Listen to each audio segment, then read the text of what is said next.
Hi, I'm Ed Parcaut, your host of Real Estate Jerky. I'm here today with our lives that we normally do on Tuesdays and Thursdays at 11 a.m.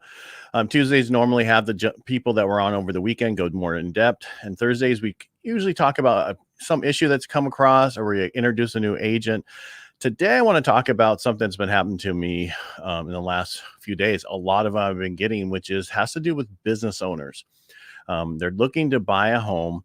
They get into contract, and then after they go through all their documents again, or they just filed taxes recently, now they don't qualify. And then one of the issues that a lot of people look at is they just don't know how to read their tax returns or how to do things on certain people's tax returns. So today I'm going to go through that just a little bit, but I also have a gentleman in the green room who's going to come on. We're going to talk about alternatives to regular conventional loans where we're looking at tax returns and we're looking at certain things. And we're going to look at things a little differently for business owners, because just as a business owner or self-employed, you don't always want to show all your income just to be able to qualify for a house, because you have things you can write off that you don't want to pay taxes on. And it makes sense to do that. And that's what we want to look at. I had one yesterday. A gentleman called me. They're in contract in Tahoe on a property. And the issue was they filed their taxes. And now the person who is helping them wants them to amend their taxes showing a higher dollar amount. But that means they have to pay $35,000 in taxes if they do that. And I ran through the numbers with them yesterday, and it makes sense not to do that. And kind of want to go over a few different things there. Had another one where an agent referred them to me. They were in contract they were with a bank for 60 days total, and they came to me at the last day of their contract. And the issue was they were off your corporation. I know I'm getting into a lot of depth, but basically what off your corporation is where you file it differently than the normal corporation in December. It's in June. They didn't understand how to understand the income and how it was moved forward. So we got that transaction. We went through the numbers and we were able to close them in 9 days. I'm not trying to toot my horn. I'm just trying to say it's very important to start from the beginning with the right people. So if you're going to go and get a loan as a self-employed or a business person, you need to go with somebody who understands that kind of stuff, whether it's myself or somebody in the industry who does the same thing. You need to know that. So I'm going to bring Brad on, who he's with Fund Loans, and they do a unique situation where they look at like bank statements and other situations. I'm going to bring him on, introduce him, and then I'm going to go through a couple different slides that we have to go over numbers. So let me bring Brad in. Hey, Brad, how you doing today? Good, Ed. Thanks for having me on today. No problem. I appreciate it. I know it was short notice, and I really appreciate it. Sure. So one of the things I want to kind of get into, and I'm going to bring this, let me get over here and get on the page I want to talk about. So most people we deal with, they could be, here we go. On one of those days, I tell you. There it is. All right. So this is someone's Schedule C, right? And I want to talk to people. If you're going to write stuff off, there's only a couple areas we can add back in to your income and offset that income. And that's on the Schedule C, that the depletion, depreciation. And then on the next page is mileage. Those three things we can add back in. So for most people, it's not enough to offset if they only showed $30,000 in income and they add back in. As you see this person, there's nothing in these boxes. And I think the next page shows, oh, wrong page, wrong screen. There you go.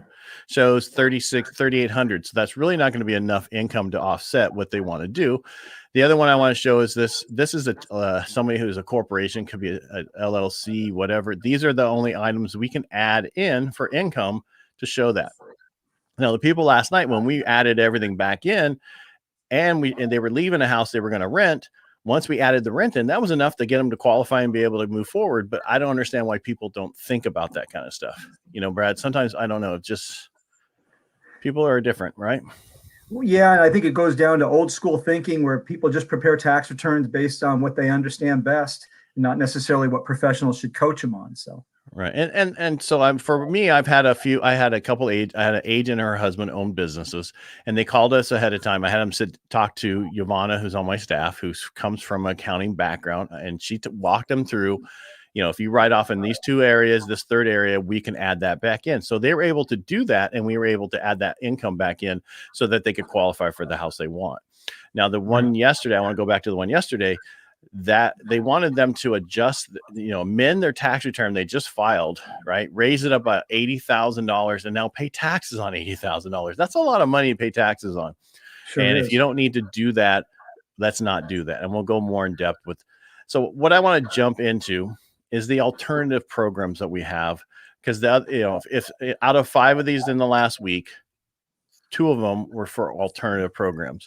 And I want to talk about how the one we're just getting ready to close with you. Basically, the gentleman came in. He owns a manufacturing company or a consulting company where he actually creates certain things, and he gets paid a certain dollar amount each month for those things. And so, but with his tax returns, he only showed about $60,000 in income in the last 2 years. But we were able to use what his business deposits were and use that as his income. So you want to explain how that came about? Because I know pre-pandemic, these were here and they were gone during the pandemic for a while. Now they're back, right? So Correct. Can we talk about that a little bit? Sure. I understand it, but not as much as you understand it, because you're a company that us brokers send our transactions to, because you fund them. You are the ones that get the money for these loans. So can you explain it to us? Sure thing. So prior to COVID, the bank statement loans were prevalent in our industry. There's a segment of the mortgage market called non-QM, and that's not to be confused with non-prime or other old school names. Non-QM just stands for mortgages that don't meet the standards of Fannie Mae and Freddie Mac, but they're still excellent loans. And through the non-QM programs, there are alternative ways to determine income. One would be, instead of using 2 years tax returns, we can use your most recent year only. That's one way. Another way would be to use asset allowance, and that's where borrowers who might have large sums of money, maybe $100,000 or maybe $1 million or more, they can use that money towards income by simply dividing that money. There's some calculations involved, but they divide that money essentially by 60 months, and what the derivative of that can be used or applied as income. Now, is that asset depletion is what we're talking about? Well, we call it asset allowance. Asset depletion was a name that was used maybe many years ago, but today old school the term asset allowance, but it's kind of the same concept where you're basically Brad, relax. Oh, sorry. That's okay. We're supposed to have fun here, man. All right. So, gotcha. Yeah, I know you're trying to do a webinar, but we're not here right now. So this is a live. So people, all right. So we're talking about asset where they're taking $1 million. So even let's just dumb it down. Say they have $300,000, right? Yes, sir. And they divide it by 60 months. What that number is per month is what they can use as their income. Is what that is correct. Correct. So, and then you use that number and you say, okay, is that enough to qualify?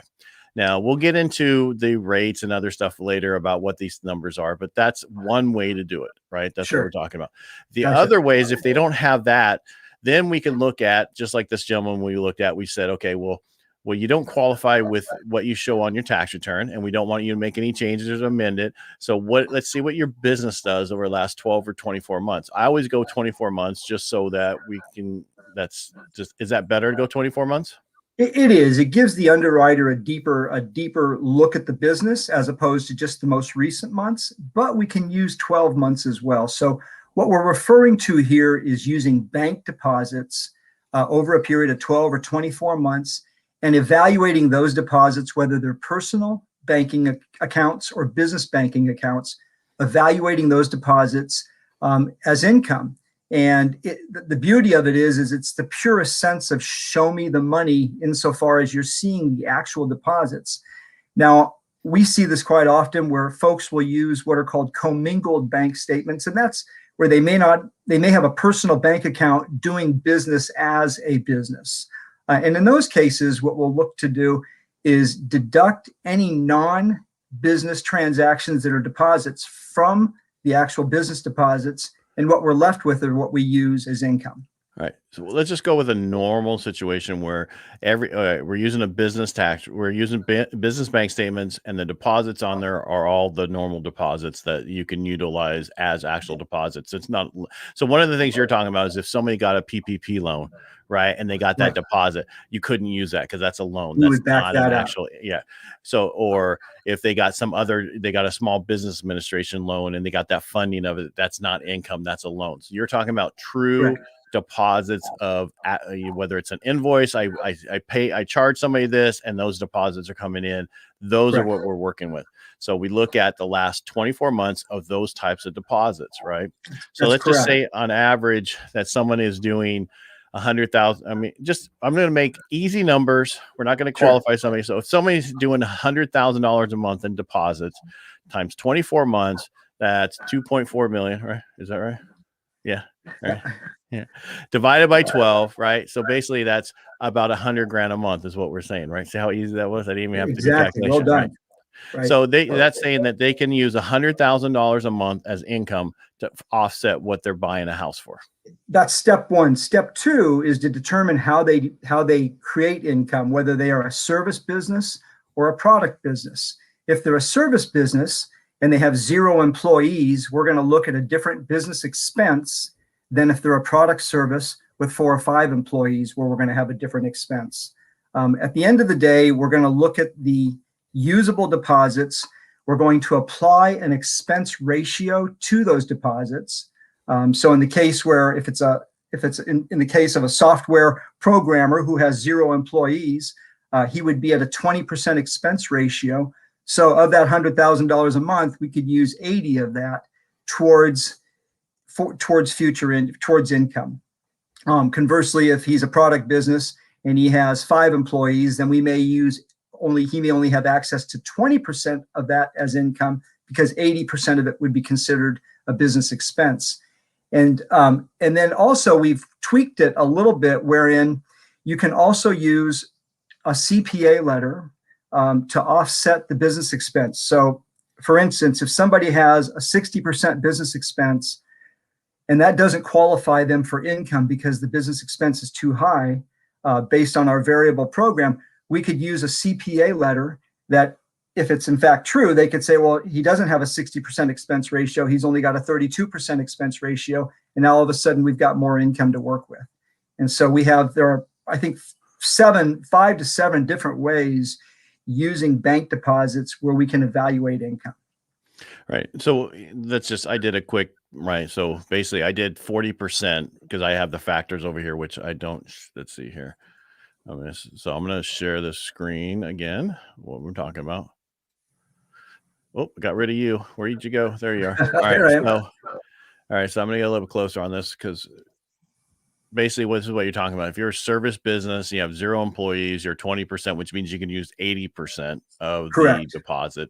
1 to 2 employees, you can use 60% of the deposit, right? I'm just going off to 3 or more, it's 50%. Now, if you're a product, it's the totally opposite. If you're a product, say you're a candy store, right? You're selling candy. That means only 20% of your deposits is what you could use, right? That's correct. So, all right. So let's just say I use 1 to 2 employees, 60% right here, right?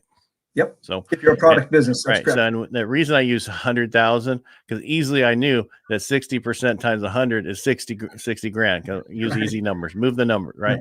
So basically what we're saying, and I missed a comma right there, so I don't want to hear any haters out there. All right. So basically what we're saying, all right, now we can use $60,000 a month, versus this person's tax return probably shows $30,000 or $40,000 for the year. And this is what we're saying. We're able to use this income here. I'm going to do it. Can we here? Yeah, we're able to use the $60,000 income because we're using this expense ratio right here. And the people listening to this, if you're a business owner or you're self-employed, you're not supposed to fully understand that. You're supposed to call somebody like me, message me, whatever. But this is what you want to use if you don't show enough income for buying that home you want, because there's nothing worse than not being able to qualify for buying a home. You've been in business for a while. You're still growing your business. I know myself, selling a truck and a bunch of other stuff with my company last year, it showed that I had not a loss, but because of the depreciation that we could do off the vehicle and everything else. So sometimes that stuff can mess with overall income that you don't want it to do that. So back to this situation. Also, what I was going to say is, and what's important is if you've got a husband and wife or 2 spouses, in the case where one is self-employed and we're using bank deposits for them, if the other is a W-2 employee, then we can just as easily use their W-2 income as well. So we can combine both the self-employment and the W-2 income for a total income. All right. So that's a lot. I mean, I'm just trying to dumb this down to let people know, hey, there are alternatives to conventional jumbo, those kind of things, if you're a business owner, because you don't always work well as a business owner. Yes, we all pay our taxes. We do the best we can.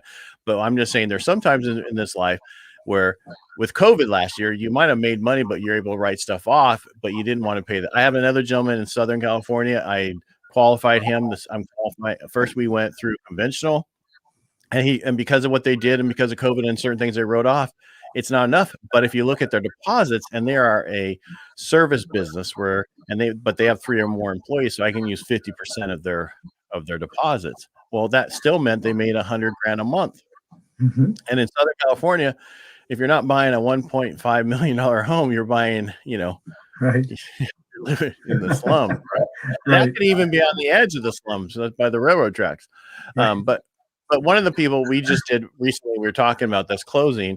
They had a consulting business, and when I averaged their income, the average income per month on their deposits was $288,000 a month. Right. So we're saying their debt to income ratio was 4%, which is unusual. Right. All right. So a lot of people are going to say, we pretty much understand that you have bank statement loans. We have old school depletion, which you call something different. Asset allowance.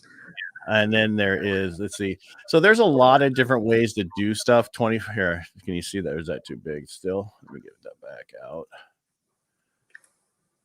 So this talks about the different ways and this Apex is their name for their loan they do.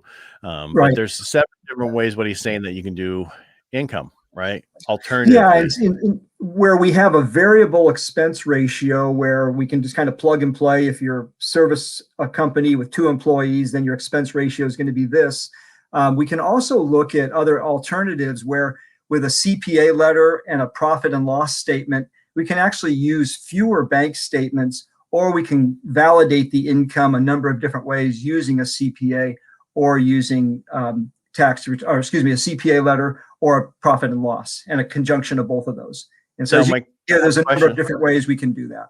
I have a question. Now, if I'm doing the 24 months or 20 bank statements, and you're saying that I could get a profit and loss, right?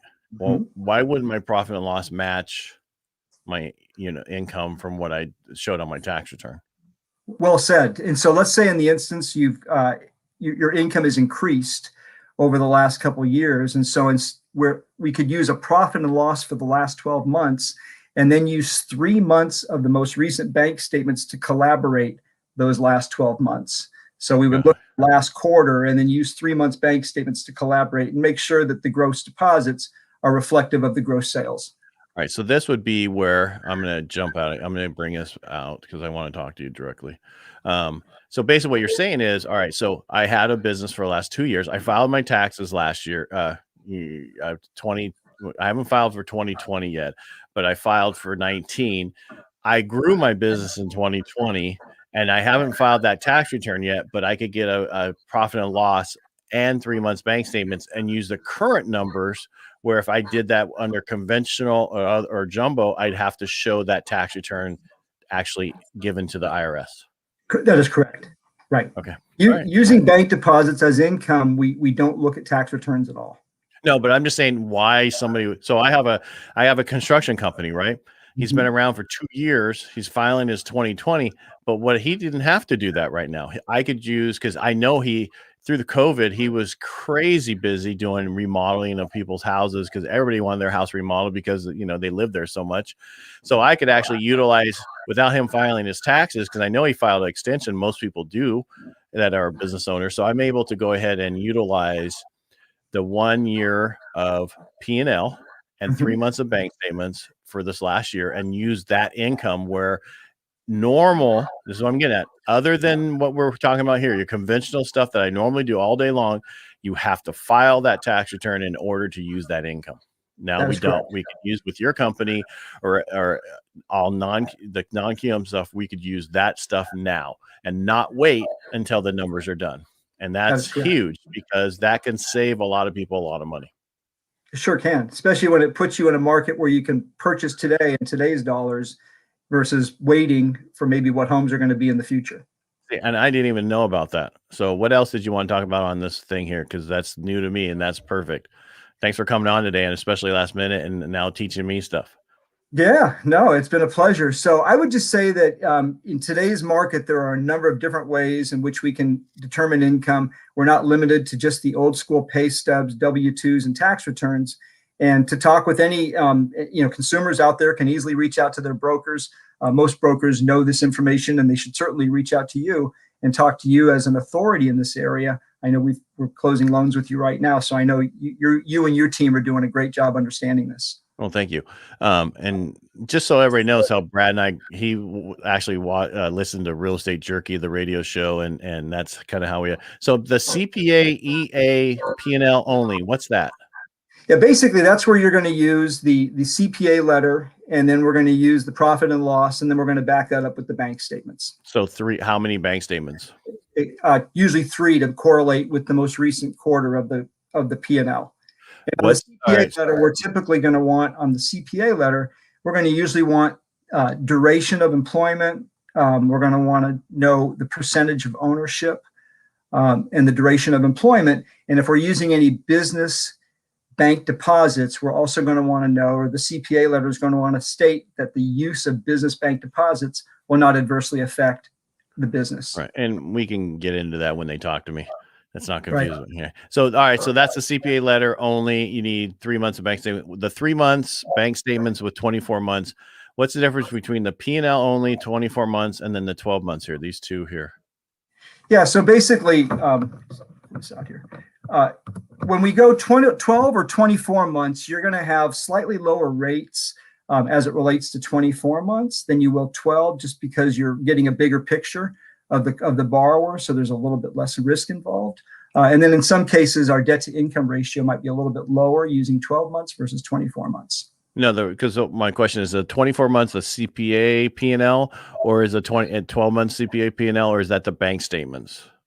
Those are going to be 3 months, huh? Right. You're going to use the 3 months bank statements to correlate with the CPA letter and the P&L. Okay, perfect. All right, so now I understand. See, I just want to make sure I was clear on that. Clear as mud. All right. So, all right. So next step would be, all right. So have to be in business for 2 years, right? Have to have so self-employed, not tax returns 2 years, but actually in business for 2 years and have a CPA letter stating that you've been in business for 2 years, right? Is that how you can get around it, right? Unless you can show some other way. So,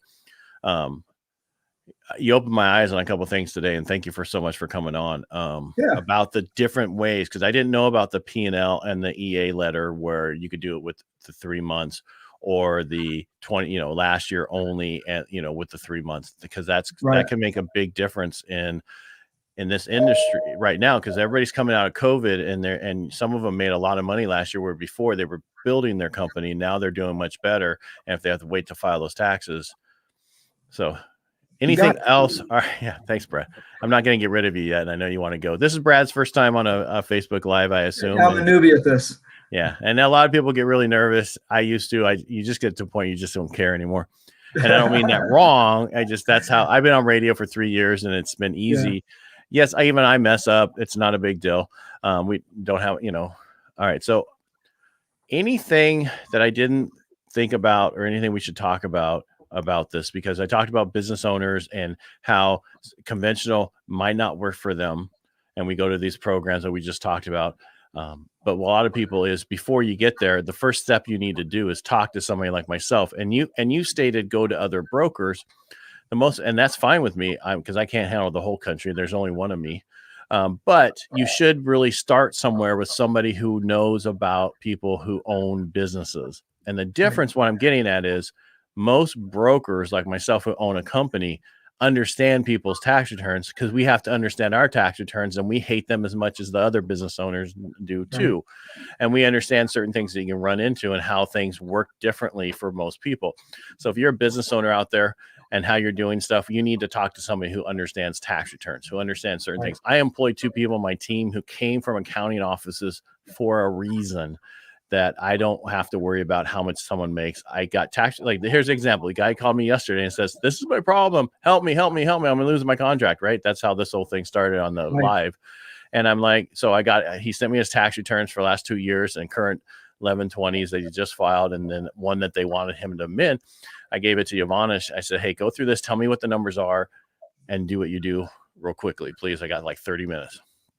Did it, called him back, no problem. We only need $7,500 of income if you rent out your house. So we saved that one that way. But I had set him already up that I knew with the business his wife does, right, that everything's under, it's a service business. So I knew that with the bank statements, we'd be able to go ahead and fix it also. But you try the first way first. If that doesn't work, then we go over the bank statements. And the reason I'm saying this is, on average, these alternative programs from the regular stuff we see out there, FHA, VA, conforming, that kind of stuff, could be anywhere. If you look at Fannie Mae rates, on average, 1 to 1.5 interest rates higher, possibly.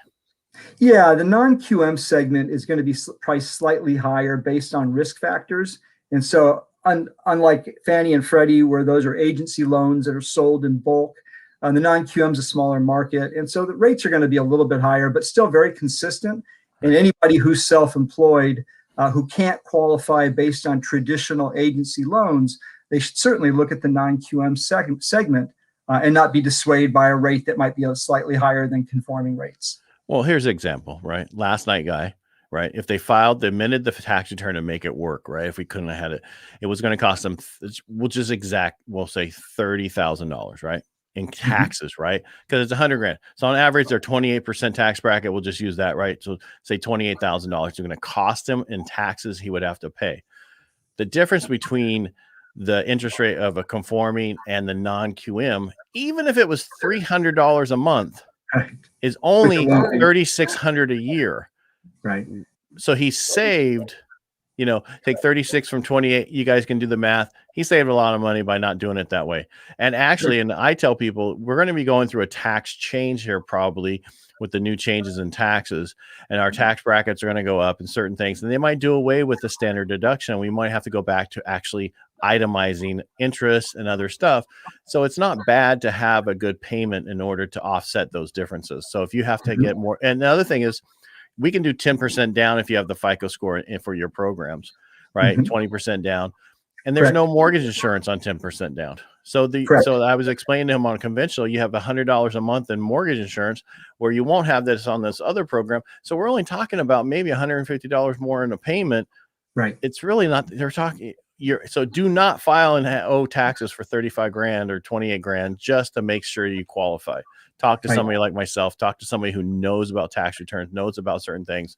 I'm not trying to push myself. I'm saying there's other people out there like me who's been doing this stuff for 20 some years. Even I'm in Modesto, California. I know a handful of people in our town that are as good as me on this stuff.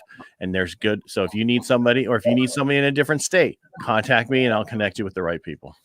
Right. And I think to that end, you've done a great job of just connecting with our firm and learning more about our products and how they can interface with your borrowers and your demographic. And so I think we're in a learning industry, and the more we can all learn and help one another, the stronger we're going to be. Right.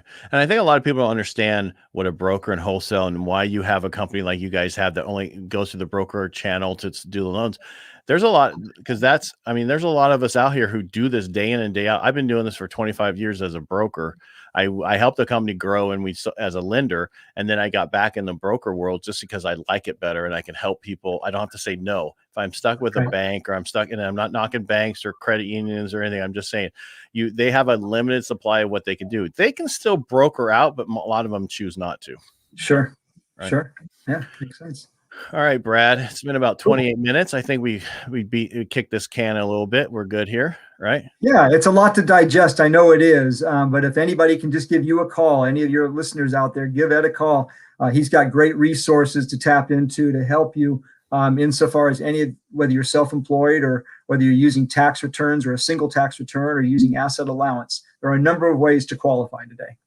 That's right. So you don't just have to do the standard stuff. A lot of it went away during the Great Recession, and then it came back, and now we're going to see this. And a lot of people are going to say, we're at the point where this stuff is going to kill us, and we're going to go through we're going to, see it implode and all that. The problem is, I've talked about this before on the show and on the radio, the amount of homes we built in the last decade matches the amount of homes we built in 2000. And I'm sorry, let me get rid of this, and I'm going to show you what I'm talking about. So I apologize. Let me pull this up real quick. Let me bring this back in. All right. This is our problem, right? So if you see, down here, this is the homes we built in 2010 and 2009. It matches the homes we built in 1930 to 1939. Wow. So if you think we're Okay. going to go through a implosion or that we're going to see a downturn, you're going to be waiting a very long time. You're probably going to be waiting for about 30 years. I don't know what that number is. We could have a problem if interest rates go up, because of the different things that's going through, because we are pretty much in 1970 realm where we could hit inflation. Everything's pretty much the same, except because it was from a war and what they were trying to do and certain things. We could see that. I could see things slowing down, but with inflation and the amount of inflation that could be coming, because I think it was 6% back in 1970, you want to own a home. Assets are where you want to put your money because that appreciates with inflation. Cash in the bank does not. Right. So, all right. Right. Well done. Yeah, thank you. Appreciate that. These charts from that company are amazing. I do use them all the time. So if you need them, I'll let you know where they're at. Brad, thank you so much for being here. Don't hang up. Stay right there when I go off. Thank you everybody who watched this. And if you're watching this on YouTube after the fact, please like, share, and subscribe. And again, we'll be here on Tuesday. I think Tuesday is a one about we had on the radio this last weekend. It's going, or I should say this weekend, because it'll be next week. We're going to have a gentleman who's talking about insurance for healthcare insurance, which isn't the most amazing topic, but for a lot of people, it can save them money, and then they can able to use that money in other places to help buy a home or save their home.